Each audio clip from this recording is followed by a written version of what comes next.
Au fait, depuis la tenue des ANR, on peut avoir l'impression que le pays est piloté à vue, mais non.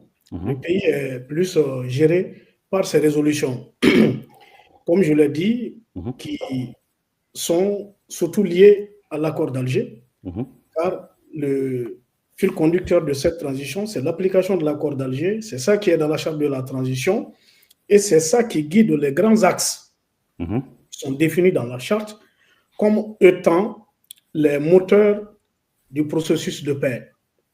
Donc, par rapport à ça, mhm, même après l'abandon du plan d'action, suite à la tenue des ANR, ce sont les résolutions des ANR qui ont été prises ça et là, qui ont même permis, en tout cas, à l'organisation d'un certain nombre de forats.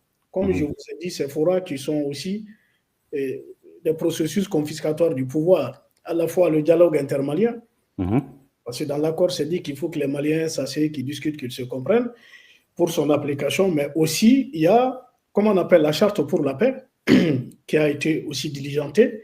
Et puis après, il y a eu ces concertations-là qui ont eu lieu tout récemment pour pouvoir mieux mettre en exergue le reste des attentes du pouvoir vis-à-vis de l'accord, mais aussi de la communauté internationale vis-à-vis de l'accord.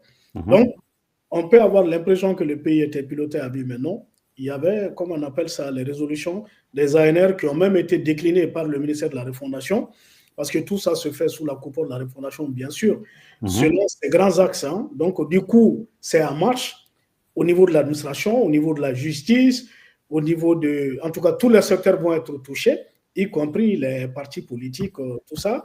Tous les secteurs du Mali vont être cassés et refaits selon l'esprit de l'accord d'Alger.